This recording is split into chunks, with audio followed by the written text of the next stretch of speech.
Good evening, Stanley County. This is Tommy Jordan. I'm coming to you tonight to talk about our volunteer program that is building or making masks for the frontline workers fighting this war on COVID-19.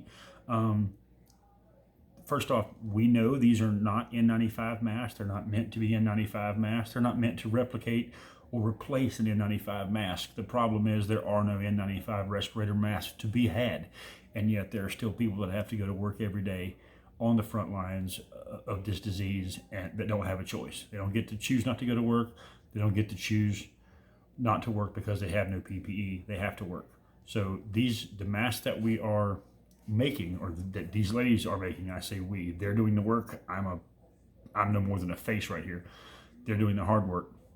The masks they are making are manufactured to a template provided by Atrium Health, provided by our hospital here locally, built to their specifications at their instructions for how it should be done, along with a YouTube video that gives you step-by-step directions on how to do it. So we're not deciding ourselves what needs to be done. We're following the advice of health professionals from our local hospital, and that's how we're building these masks. I hope that gives you some comfort to let you know that it's just not a bunch of people that can sew randomly deciding what is or is not good for the medical health of our personnel. We're using the best information we have at our disposal.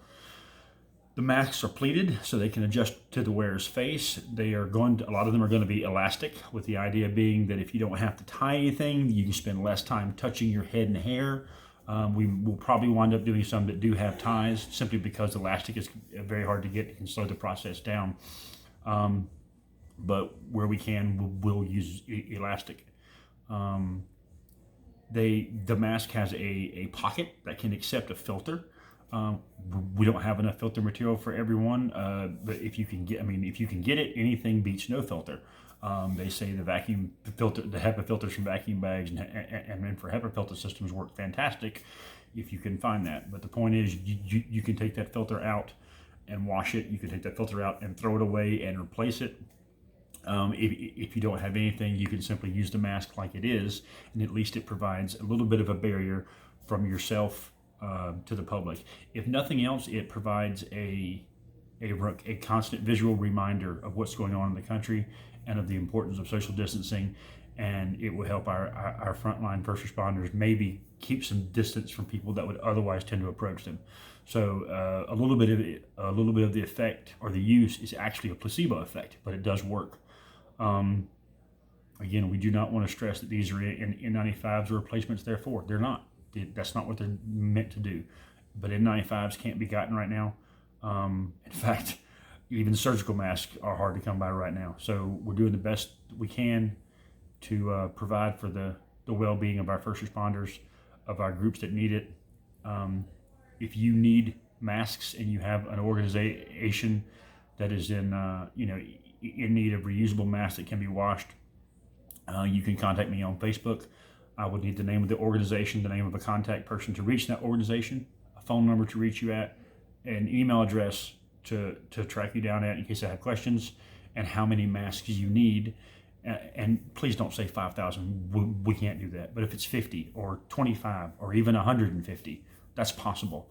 Please remember to let us know if you can pay for the masks. Some of these masks are being done by donations from people, and that's amazing and that's great. Maybe we make enough money, maybe we don't. But they're going to make as many as they can with the supplies they have. But if your organization can pay for the raw materials, that certainly would go a long way. Nobody is asking you to pay for their labor or their time. They're just asking to get the raw materials covered. A lot of these ladies are older, and by older I mean older than me. I'll say 50 or older.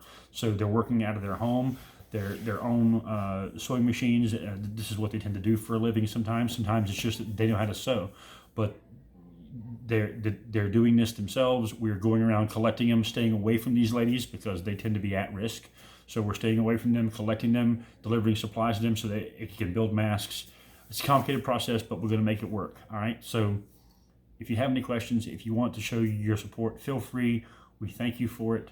For those that, just so you know, because they deserve the recognition, Kelly Story, Elaine Richards, Amanda Griffey, these are some of the first few that we dealt with. Lynn Russell to join the team. There will be more. By the time you see this, there may already be more. But these are the heroes doing this. They deserve the recognition for it. So if you see, well, you won't see them out in the street because they're all home practicing social distancing. But if you know them, thank them. And thank you guys for all that donated. We've only had this campaign online for a couple hours. We've already made around we've already made around $400. So thank you very much. Have a great night, guys. This is Tommy Jordan. I'm out.